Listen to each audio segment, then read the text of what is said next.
오늘 함께 보실 말씀은 욥기 11장 1절부터 11절까지 말씀입니다. 욥기 11장 1절부터 11절까지 말씀, 구약성경 771쪽입니다.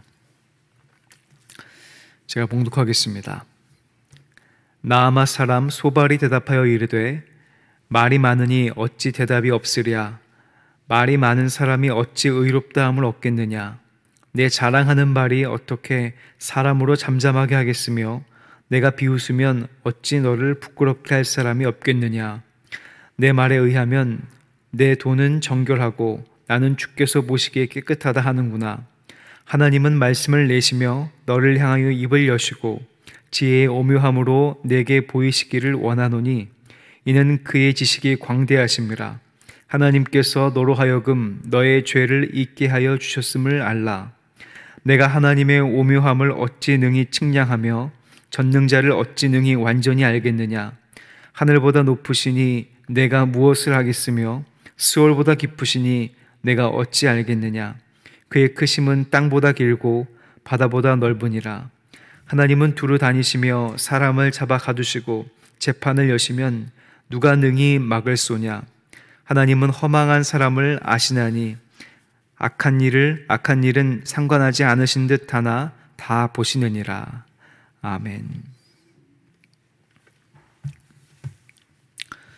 오늘도 좋은 하루입니다. 우리가 먹는 밥 한 그릇에는 얼마나 많은 사람들의 수고가 들어있는지 모릅니다. 농부의 씨 뿌림과 또 수확에서부터 판매하는 사람, 그리고 그것을 우리가 먹는 그 자리까지 운송해 준 사람의 노력이 들어가 있습니다. 우리가 육신의 삶을 유지하기 위해서 먹을 것과 마시는 것과 생활하는 모든 것이 많은 이들의 수고와 노력으로 이루어져 있듯이 우리의 영혼도 많은 이들의 기도와 희생, 또 예수님의 십자가로 이루어져 있습니다. 그 사실을 기억하시고 오늘도 감사하며 복되고 찬양하는 하루가 되시기를 주님의 이름으로 간절히 축복합니다. 오늘 우리가 읽은 말씀은 욥의 말에 대한 소발의 대답입니다. 엘리바스와 빌닷은 모두 욥을 정죄하고 비판하였습니다. 오늘 말씀의 화자인 소발 역시 마찬가지입니다. 그런데 엘리바스와 빌닷의 말에 비하면 좀 더 과격하고 감정적으로 욥을 정죄하고 비판하고 있습니다. 엘리바스와 빌닷의 말에 대한 욥의 대답을 들어서인지 아니면 점점 더 비판하는 어조가 강해지고 있어서인지 소발은 욥의 말을 한마디로 헛소리다라고 일축하고 있기 때문입니다. 오늘 읽은 말씀의 2절과 3절을 세번역 성경으로 읽으면 다음과 같습니다. 내가 하는 헛소리를 듣고서 어느 누가 잠잠할 수 있겠느냐. 말이면 다 말인 줄 아느냐. 내가 혼자서 큰 소리로 떠든다고 해서 우리가 대답도 하지 못할 것이라고 생각하느냐. 내가 우리를 비웃는데도 너를 책망할 사람이 없을 줄 아느냐. 이어서 하는 소발의 말은 역시 정답이고 맞는 말입니다. 당연히 하나님께서 사람보다 크십니다. 사람이 어떻게 판단할 수 있는 존재가 아닙니다. 하나님은 그렇게 크신 분입니다. 하나님의 지혜는 사람의 지혜와 비교할 수가 없습니다. 무엇보다 욥이 지은 죄에 대하여 받아야 할 벌이 있는데 그것은 오히려 가볍다라고 말합니다. 맞는 말입니다. 정말 맞는 말입니다. 하나님을 생각하고 우리의 죄를 생각할 때 받아야 할 벌은 가벼운 것이 맞습니다. 하나님이 우리의 죄를 작정하고 찾아보기 시작하시면 죄인이 아닌 사람이 없기 때문에 그렇습니다. 마음을 보시는 하나님께서 우리의 순간의 작은 마음까지 감찰하시기 때문에 우리는 그 하나님의 능력과 하나님의 그 생각에서 자유로울 수가 없습니다. 죄의 문제는 생명의 피 흘림으로만 해결될 수 있는 문제죠. 그렇다면 죄에 대한 대가는 생명인데 아직 생명을 가지고 있다는 것을 생각해 보면 우리가 가벼운 벌을 받고 있구나라는 것을 쉽게 생각할 수 있습니다. 하나님도 죄를 해결하기 위해서 우리들에게 생명을 주셨습니다. 직접 사람의 몸을 입고 이 땅에 오셨고 십자가에서 죽으심으로 말미암아 죄의 문제를 해결하셨습니다. 사람의 몸을 입고 십자가에서 죽으신 것, 그리고 그것에서 부활하신 것이 바로 하나님의 지혜였고 하나님의 방법이었습니다. 사람이 하나님을 측량할 수 없다는 것도 맞습니다. 하늘보다 높고 수로보다 깊으신 분도 맞습니다. 땅보다도 길고 바다보다 넓은 분도 맞습니다. 소발의 말 한마디 한마디가 틀린 말이 없습니다. 앞서서 살펴본 것처럼 엘리바스와 빌닷처럼 소발 역시 계속 맞는 말, 옳은 말을 하고 있습니다. 그리고 욥기를 계속 읽어가다 보면 알 수 있지만 욥도 세 친구가 하는 그 이야기를 알고는 있습니다. 그 세 친구가 하는 이야기들을 잘 알고 있습니다. 말씀을 많이 알고 교리에 대해서 논리적으로 정교하게 설명할 수 있다 하여도 그 말은 사람을 죽이는 말이 될 수 있습니다. 성경에 나온 바리새인들이 바로 그런 사람들이었죠. 말씀에 대한 지식과 선행, 자기를 절제하는 종교적인 생활까지 겉으로 보기에는 너무나 완벽한 신앙인들이었습니다. 하지만 예수님께서는 가늠하다 잡혀온 여인은 정죄하지 않으셨고 완벽한 신앙인들은 외식하는 자들이라고 지칭하며 화가 있을 것이라고 정죄하셨습니다.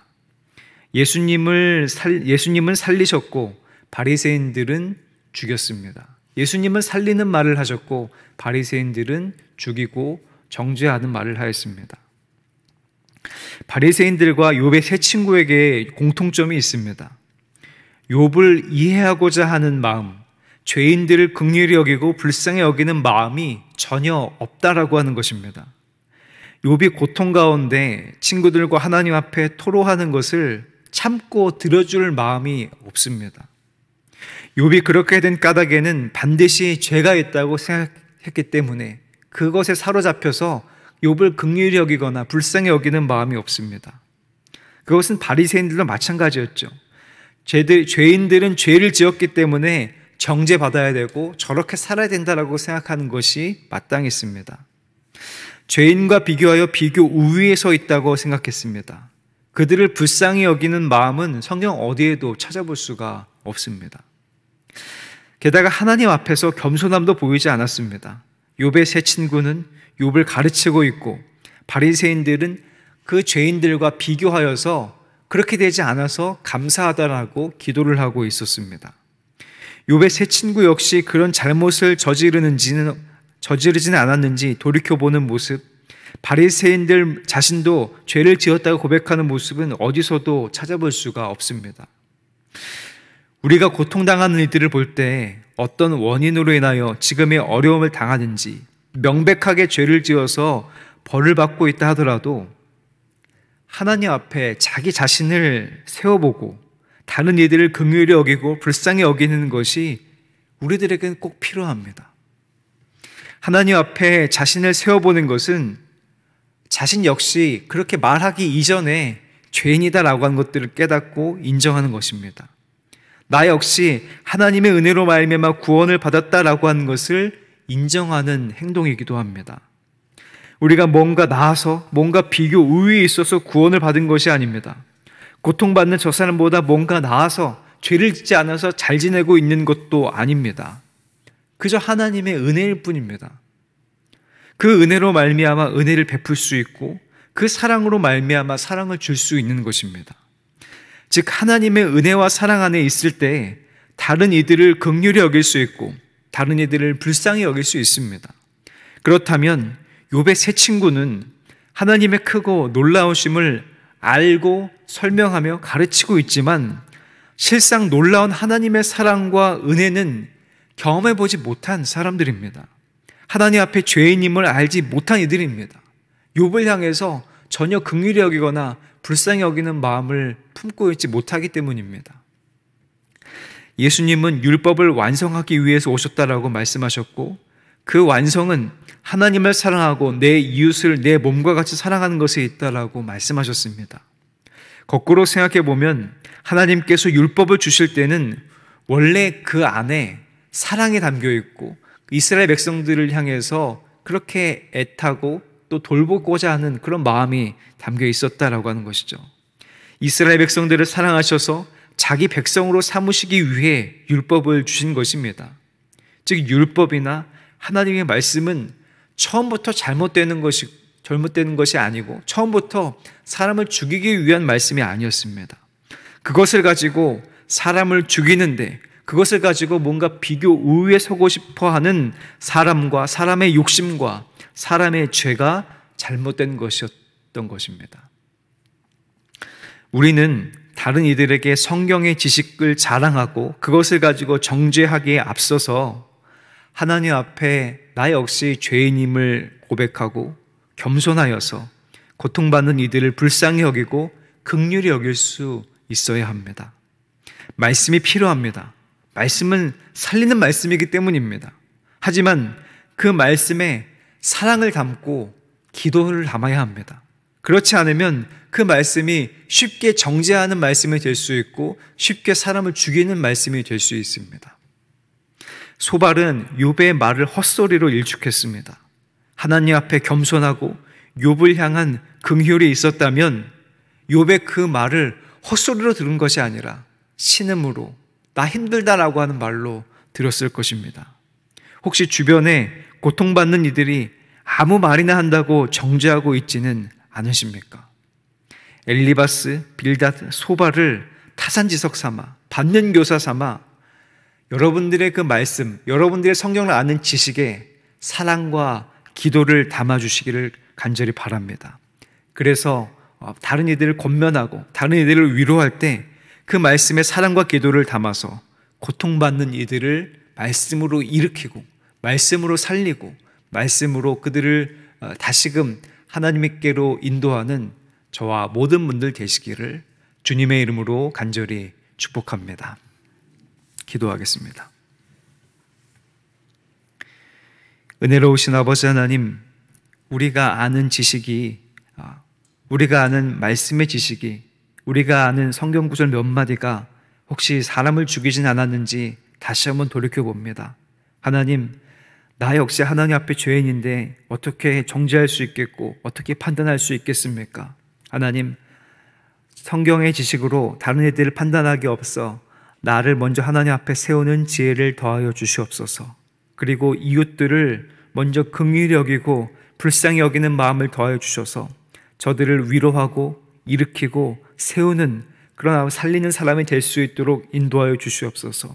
그래서 우리가 아는 말씀의 깨달음, 말씀의 지식은 나를 자랑하기 위해서 그저 하나님을 아는 것에 그치는, 자기 만족에 그치는 것이 아니라 다른 사람을 살리고 일으키며 천국에 이르게 하는 그런 귀한 생명의 말씀이 될 수 있도록 주님 인도하여 주시옵소서. 주님, 우리 사랑하는 수피교 교회에서 그런 생명의 말씀이 울려 퍼질 수 있도록 인도하여 주시옵소서. 주님 앞에 나와 기도하고 말씀을 듣는 이들마다 생명을 얻게 도와주시옵고 위로를 얻게 도와주시옵고 새 힘을 얻게 도와주시옵소서. 말씀을 대언하시는 우리 담임 목사님 기억하여 주셔서 성령의 충만함과 능력을 더하여 주시옵고 그 말씀 가운데 더욱더 하나님의 인도하심과 하나님의 뜻이 담겨 있을 수 있도록 주님 역사하여 주시옵소서. 부목사님들, 전도사님들에게도 동일한 은혜를 더하여 주시옵소서. 주님께서 세우신 사랑하는 장로님들, 권사님들, 집사님들께 주님 함께해 주셔서 그 직분이 교회의 질서를 세우는 직분이 되게 도와주시옵고 겸손히 주님을 닮아가는 직분이 될 수 있도록 주님 인도하여 주시옵소서. 아직 직분받지 못한 분들에게도 동일한 은혜를 더하여 주셔서 하나님 직분받아 열심히 교회를 이루고 하나님의 나라를 이루는 사람들이 될 수 있도록 주님 마음을 더하여 주시옵소서. 주님, 특별히 기도하옵기는 우리 교회 안에 아파하는 이들, 마음에 괴로워하는 이들, 육신의 고통 가운데 치료받는 이들이 있습니까? 주님, 긍휼히 여겨 주시옵소서. 불쌍히 여겨 주시옵소서. 그 아픈 부위를 만져주시고 치료하시고 회복시켜 주시옵소서. 하나님과 함께 동행하여서 그 아픔과 그 괴로움의 시간을 잘 이겨낼 수 있도록 인도하여 주시옵고 그때에도 감사하여서 미리 감사함으로 승리하며 깨닫고 또 치료받는 모든 성도들이 될 수 있도록 주님 인도하여 주시옵소서. 하나님, 우리 다음 세대들을 위해서 기도합니다. 우리 교회 다음 세대들이 믿음으로 성장할 수 있도록 인도하여 주시옵소서. 특별히 수능을 준비하고 있는 수험생들과 함께 해주셔서 그 아버지 준비하는 시간 하나님과 함께 동행할 수 있도록 인도하여 주시옵고 그 시간을 통해서 하나님의 살아계심을 알고 더욱더 믿음이 깊어져서 하나님 대학에서 공부하고 또 아버지 앞으로의 사회를 나가기 전에 먼저 믿음으로 세워지는 복된 수험생의 시간이 될 수 있도록 주님 붙잡아 주시옵소서. 주님, 그래서 우리 교회 어린아이부터 연로하신 분들에 이르기까지 더욱더 믿음 안에서 승리할 수 있도록 인도하여 주시고, 특별히 연로하신 우리 사랑하는 분들을 기억하여 주셔서 아버지 정말로 그 믿음을 더하여 주시고, 언젠가 우리 모두가 다 하나님께서 천국으로 부르실 텐데 그때까지 믿음 지켜서 믿음으로 살고 믿음으로 하나님께 영광 올려드리는 삶이 될 수 있도록 주님 붙잡아 주시옵소서.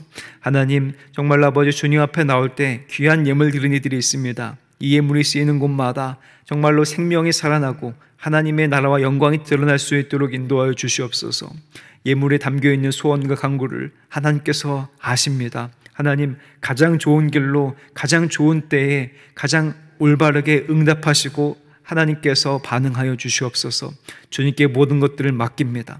오늘 하루도 아버지 주님 앞에 모든 것들을 드리고 하나님과 함께 하기를 원합니다. 주님께서 함께 해주셔서 오늘 하루가 주님을 찬양하고 주님께 감사하며 주님께 겸손하고 많은 이들을 긍휼히 여기고 불쌍히 여기는 하나님께서 기뻐하시는 하루가 될 수 있도록 주님 인도하여 주시옵소서. 모든 것들 주님께 맡깁니다. 감사드리오며 존귀하신 예수 그리스도의 이름으로 간절히 기도하옵나이다. 아멘.